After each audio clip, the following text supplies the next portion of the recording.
Hello for you guys, Mystic Theoing here. It's been 2 days since I've read The Poison Jungle, and I thought it was about time to do a book review now that some of you have gotten the book, read it. This does contain spoilers for those of you who have not gotten a chance to handle this book yet, but I'm going to do a non-spoiler review. This book, there's so much to talk about that I don't have time to explain every little scene, but I'd probably end up saying random things here and there, but nonetheless, I hope you guys enjoy, and let's get into it. So, I don't know, there was a lot going on in this book, so I have a few cons, but they're mostly pros. This is probably one of my favorite mainstream books so far.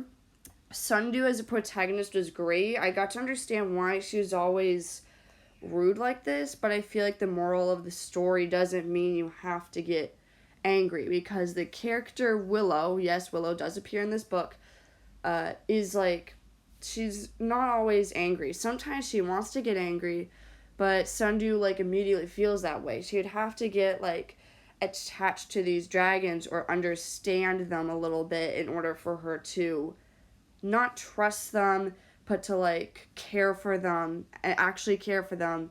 And okay, I'm losing it.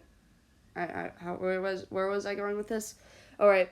Anyway, so Willow and Sundu, they're very different dragons, and it's just Sundu had an instant crush on Willow, and Willow happened to be very curious about Sundu. I think that's how their relationship got together. And then they kept meeting every night, or just about every night, whenever they were available.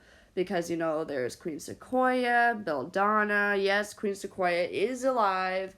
I figured she would be. I'd be like, why would Queen Sequoia not be alive? I don't think it would be as fascinating or interesting. Queen Sequoia is actually really cool. Her design is awesome. She's got one of her horns is broken in half. She's got a torn ear, and there's scratches all over her tail. Yeah, she went to war, so she's a very different dragon. Her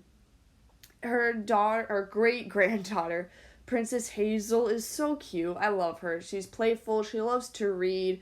Queen Sequoia and Princess Hazel clearly care for one another.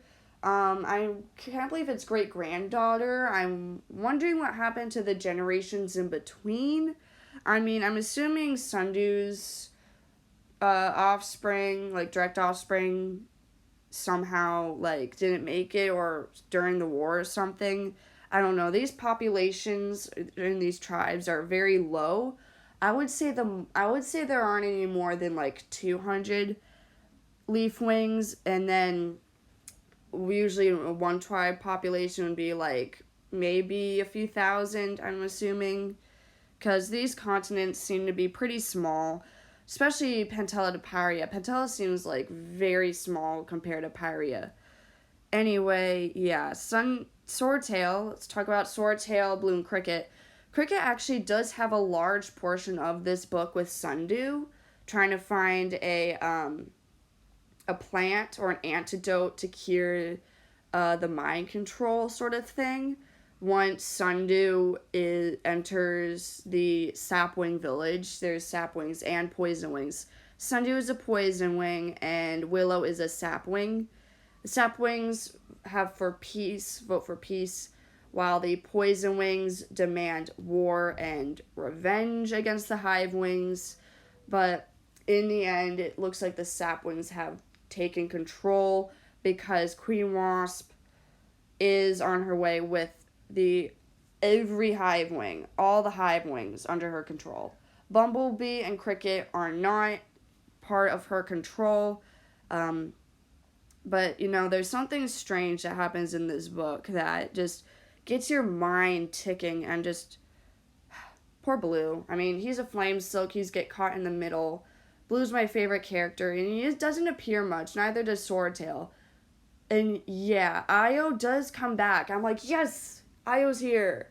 I was wondering what happened to Io. Io is Swordtail's sister, if you didn't know that already. She said that she went to Yellow Jacket Hive and the Chrysalis, then went to the Poison Jungle and almost got killed. I don't know how she got from... I thought she would be Miss Behavior's way or dead. Io is not dead. Speaking of Wasp's mind control, they try to find an antidote. So Cricket Nettle, who is one of the Poison Wings, Nettle's brother Mandrake, who is weak powers, Leaf Speak, which a power that Sundew has. Not only can she make plants grow, but she can basically communicate with plants depending on their power or how strong Sundew's power is. So some plants are much easier to understand than others. This book is really cool. And yeah, who else went with Sundew? The Cricket and Bumblebee went, because Swordtail, Io, and Blue either stayed with the Sapwings or they try to arrange everything with the war. I forgot, I don't remember, but anyway.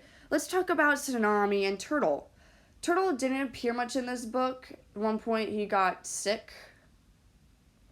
Most likely because of the journey. Tsunami was in a actually good portion of this book. So she was good friends with Hazel and Willow, and she tried to figure out how to get away for these dragons to reach Pyria. And I'm just going to point this out because this was really cute, that when she had the dream visitor, because of course she has the dream visitor, she had a scene which no, you're not going to be the leader of Jade Mountain. I'm still leader of this school. And no, there aren't very many good cows here. Don't worry. If there's cows mentioned, Clay is there. And it doesn't mention Clay, but we know who it is. Starflight is actually mentioned, which I thought was cute. Queen Cochineal was mentioned, and it's confirmed that Queen Cochineal is Queen Wasp's mother. And Hawthorne, we're going to have to talk about him. He lives not far from the Sapwing village, and he can mind control snakes, because he can basically communicate or mind control other animals, because he has the plant that Wasp used to mind control the hive wings. But one thing that we discovered in this book that's actually really dark is that this plant is basically mind controlling these dragons, including Queen Wasp, to do whatever they want. And now this plant has the power to mind control over Leafwings and Silkwings. I don't know how it didn't have the power to control them before. That's one thing I don't remember.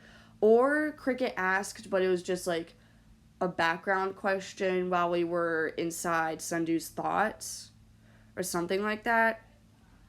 So, this book was really cool. And the ending. So the plant, or Sundew thinks it's a plant versus a dragon, this thing controlled everything on Pantella before the dragons from Pyria, two tribes, the Leafwings, and then the Beetlewings. The Beetlewings are the true ancestors of both the Silkwings and the Hivewings. So Sunstreak was a Beetlewing. Clearsight got with Sunstreak, it's confirmed. And Clearsight has so many children that the Beetlewings became extinct, and they spread apart into Silkwings and Hivewings. The Beetlewings are more like Silkwings, but they also have some venom like the Hivewings do. They're a lot more like Silkwings. They all have 4 wings. But I think that was pretty cool. Oh yeah, back to Hawthorne and the plant.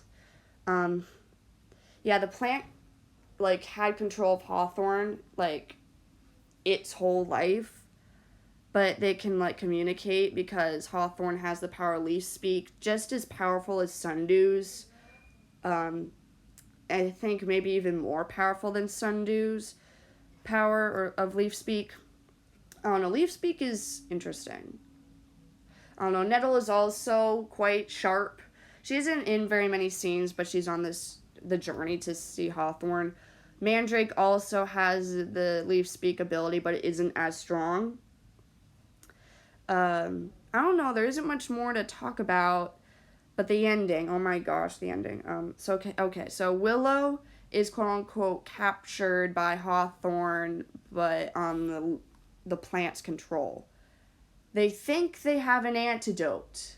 They test it on Inchworm, who is a hivewing, but because the plant has such power, it tricked everyone. So instead of finding an antidote, many more dragons, including Blue, Queen Sequoia, Swordtail, and I think a few other dragons, including Nettle, are now under the plant's control. And I'm like crying inside because poor Blue.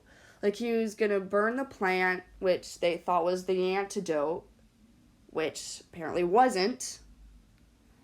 And it made things worse. And I'm just like, they now, because of the Hivewing army, they have to flee to the continent of Pyria. So the epilogue of the Hive Queen says what happened in the end of the Poison Jungle.